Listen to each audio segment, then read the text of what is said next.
உண்மையிலே ஜேவிபியினர் 87-88 காலப்பகுதியிலே நவசமசமாஜ கட்சியின் 27 தோழர்களை சுட்டு வீழ்த்தினார்கள். அதுக்கு பிரதான காரணம் நவசமசமாஜ கட்சி தமிழ் மக்களுடைய அரசியல் தீர்வுக்காக சுயநிர்ணய உரிமையை அங்கீகரித்து சுயாட்சியின் அடிப்படையால் அவர்களுக்கு தீர்மானத்தை கொடுக்கப்பட வேண்டும்.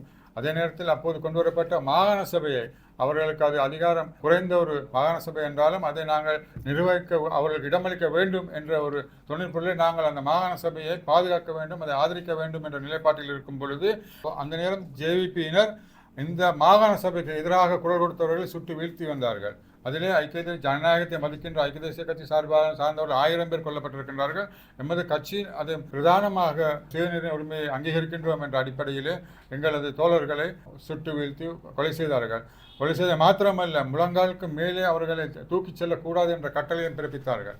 ஆனால் நாங்கள் அதற்கு எதிராக நாங்கள் துணிந்து எங்களது தோள்களிலே எங்கள் தோழர்களை நாங்கள் தூக்கி சென்று நாங்கள் அவர்களுடைய எங்களுக்கு வீர வணக்கத்தை செலுத்தினோம். அதுவே இந்த நவசமசமாஜ கட்சியின் வரலாறு. இதுக்கு எதிராக இப்பொழுதும் அவர்கள் இனவாதத்தை பரப்பினால் அதுக்காக எதிராக முகம் கொடுக்க நவசமசமாஜ கட்சி ஒருபோதும் பின்வாங்காது தயாராக இருக்கின்றது.